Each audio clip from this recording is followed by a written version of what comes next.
एक छोटी कहानी से शुरू करना चाहता हूं। हमारे विश्वविद्यालय में एक शिक्षक थे, वो कह रहे थे कि एक सेठ थे राजस्थान में, अचानक सांप सांप चिल्लाने लगे। तो लोग आए, बोले क्या हुआ? बोला देखो सांप अभी पेट पर से चल के चला गया। बोले काटा तो नहीं ना? बोला नहीं काटा नहीं, रास्ता देख गया है। So when I rise Professor, today, this is my quote. Everyone in the house knows. Note of your use. sir, ये तो मैंने कहा है.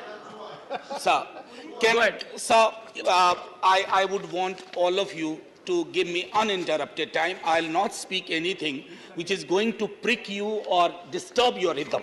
What I wanted to say, sir, असल में कई वर्ष पूर्व भी देखा इस देश में, आज भी देख रहे हैं। जब बहुत बड़ी सत्ता आती है ना, तो कई ख्यालात आते हैं।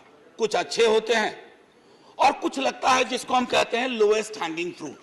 मैं और मेरी सीनियर कलीग जया जी, हम लोग बात कर रहे थे, इतने पावर का करोगे क्या? कम है क्या? इतने राज्यों में सरकार है, केंद्र में सरकार है, 303 का बहुमत है। उसके बावजूद अगर किसी निर्वाचित सरकार को लेकर के ये आपकी प्रणाली हो, कार्य प्रणाली हो, जहां की सुप्रीम को 11 मई को सुप्रीम कोर्ट का ऑब्जर्वेशन हुआ, मेरे कई कलीग कह चुके हैं। संभवतः हमारी सरकार ने सोचा होगा कि वेकेशन में जाने से पूर्व उनको कुछ ऐसा पकड़ा दो कि अवकाश में भी वो सोचते रहे इसके बारे में। तो उन्होंने 19 मई को ये ऑर्डिनेंस लेकर के आए। तो अब जजों का काम था कि इस पर लगातार सोचते रहे। सर, इससे पहले कि मोटा मोटी कुछ बिंदु पे मैं आऊं, मेरे कुछ साथी वो जिन्होंने लोकसभा में वोट किया है, most likely they will do the same here. हालांकि लोकसभा के बारे में मैं जिक्र नहीं करना चाहता था, माननीय सभापति महोदय डाइवर्सिटी शब्द का आप बहुत जिक्र करते हैं, हम सब उसमें रिजॉइस करते हैं, हमारी प्राइड है वो। लेकिन एक मंत्री महोदया डाइवर्सिटी बोलते बोलते बोल गई कि इंडिया इज कॉम्प्लिकेटेड। सर, बचपन से लेके आज तक इंडिया कॉम्प्लिकेटेड नहीं लगा कभी। ये रिकॉर्ड में है पार्लियामेंट के, इसलिए मेरी चिंता है। इंडिया कॉम्प्लिकेटेड नहीं है सर, बड़ा सहज स्वभाव है इंडिया का, महासागर वाला है सर, सब कुछ समा जाता है, मजहब हो, धर्म हो, जाति हो, कौम हो, कोई हो। लेकिन इसको जब तालाब बनाने की आप कोशिश करते हैं तो महासागर तालाब नहीं बनना चाहता। सब फॉर ऑल दोज फ्रेंड्स, बड़ी अच्छी अच्छी बात कही, equi distance. Sir, equi distance का मतलब होता है न्यूट्रलिटी। जब चूहे की पूंछ पे हाथी का पांव पड़ा हो तो न्यूट्रलिटी उस चूहे से पूछिए कि उसको कैसा लग रहा है। तो मैं समझता हूं, इसलिए सर एक शेर अर्ज किया है, आज बड़े शेर पढ़े गए हैं, सुधांशु जी ने पढ़ा, तो मैं भी एक अर्ज करता हूं सर। ये पड़ोस के मुल्क से आया है। तुम तकल्लुफ को भी इखलास समझते हो फराज, तुम तकल्लुफ को भी इखलास मतलब ट्रू फ्रेंडशिप, तुम तकल्लुफ को भी इखलास समझते हो फराज। दोस्त होता नहीं है हर कोई हाथ मिलाने वाला, आपकी पेशे नजर है जी।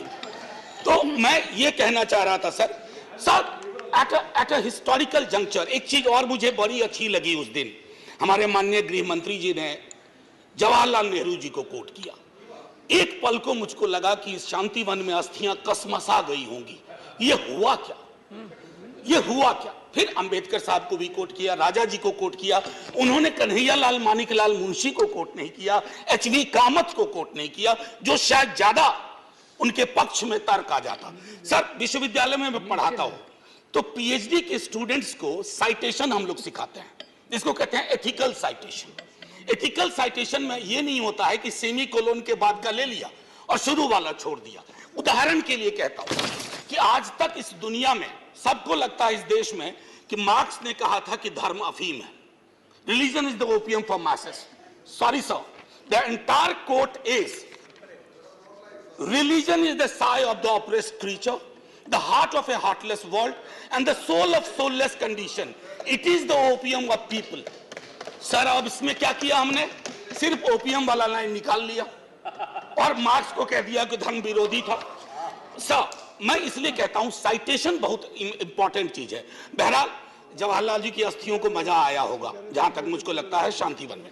सर, ये मूलतः मैं इसलिए नहीं कहता कि मैं बीजेपी के कार्यप्रणाली का विरोधी हूं सर, वो एक पॉलिटिकल रियलिटी है। हम भी एक पॉलिटिकल रियलिटी हैं। हम शत्रुता की जुबान से हमें एक दूसरे को संबोधन नहीं करना चाहिए, न सदन में न सदन के बाहर। साहब हम इंडियन मुजाहिदीन नहीं है साहब, हम ईस्ट इंडिया कंपनी नहीं है। हम वो भारतवर्ष हैं जिसको महासागर मैंने कहा, और उस महासागर में आप भी हैं, हम भी हैं। हम और आप एक दूसरे की कीमत पर नहीं है। तो सर मैं ये कहना चाहता था कि ये प्रतिगामी बिल है। सर आपको घंटी नहीं बजाना पड़ेगा, मैं प्रॉमिस करता हूं, पक्का उसी में खत्म कर दूंगा। सर प्रतिगामी मैंने क्यों कहा? दुनिया देख रही है कि हम कितना प्रोग्रेसिव लेजिस्लेशन ला रहे हैं। सर ये मुझे जो चिंता इसमें ये हो रही है कि माननीय सर्वोच्च न्यायालय ने एक निर्णय दिया। सर कुछ सोच के दिया होगा ना। आप अक्सर कहते हैं कि नेहरू नहीं चाहते थे। अरे नेहरू 56 में नहीं चाहते थे, 67 वर्ष बीत गए हैं, हकीकत नहीं बदलती क्या? नेहरू के टाइम में हम सार्वजनिक क्षेत्रों में कितना ध्यान देते थे और आज हम बेचने पे ध्यान दे रहे हैं। ये फर्क आया है ना सर। चूंकि ये फर्क आया है तो हर हकीकत में फर्क होता है। 56 की दिल्ली और आज की दिल्ली वही नहीं है सर। सर मैं तो अरविंद केजरीवाल जी का बिल ही नहीं मानता हूं, दिल्ली गवर्नमेंट का बिल ही नहीं मानता हूं। मैं तो ये मानता हूं कि सर अगर ये प्रयोग सफल हुआ, अगर सांप ने रास्ता देख लिया, तो कल को उन पर भी गाज गिरेगी जो आज न्यूट्रलिटी और इक्विडिस्टेंट के नाम पर न जाने क्या क्या सोच रहे हैं। सर हम तब भी आपके साथ होंगे, ये तो गारंटी है सर। हमारे पास कोई विकल्प ही नहीं है। परेशान हताश लोगों के पक्ष में खड़ा होना। हम तो कश्मीर चल रहा था, उस वक्त आम आदमी पार्टी ने कोई और पोजीशन लिया था। आज उनको समझ में आ रहा होगा कि क्यों उस वक्त वो पोजीशन लिया। और आज मैं ये कह रहा हूं कि कल को किसी राज्य के साथ होगा, हम आपके साथ होंगे। सर सेपरेशन ऑफ पावर को लेकर के मेरे कई कलीग कह चुके हैं, मैं कुछ नहीं कहना चाहता, बस ये 3 चीज कहूंगा सर। अगर ब्यूरोक्रेट्स मिनिस्टर को उत्तरदायी नहीं है, सर ये अराजकता को जन्म नहीं देगी क्या? मैं दिल्ली की जनता, अगर मैं दिल्ली सरकार हूं, मैं दिल्ली की जनता के लिए उत्तरदायी हूं।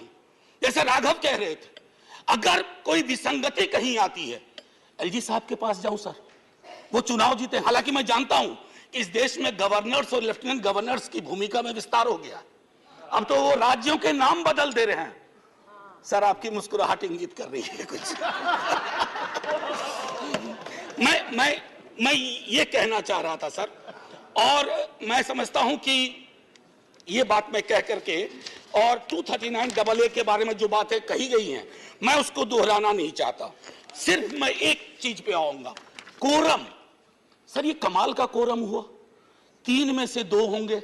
मुख्यमंत्री बेचारा चेयरमैन है, बहुत अच्छी बात कही उन्होंने, chairman without chair.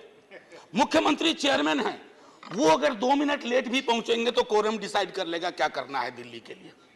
Sir it is not quorum, it is actually an instrument to decimate the very idea of elected government. Sir sir घंटी मत बजाइए, केशव राव जी की श्रेणी में 1.5-2 मिनट और ले लूंगा।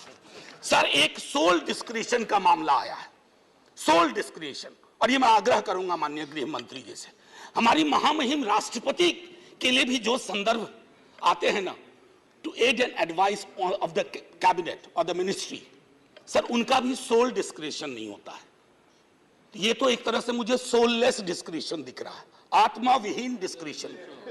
सर ये उसमें नहीं फिट बैठता है। सर एक और चीज,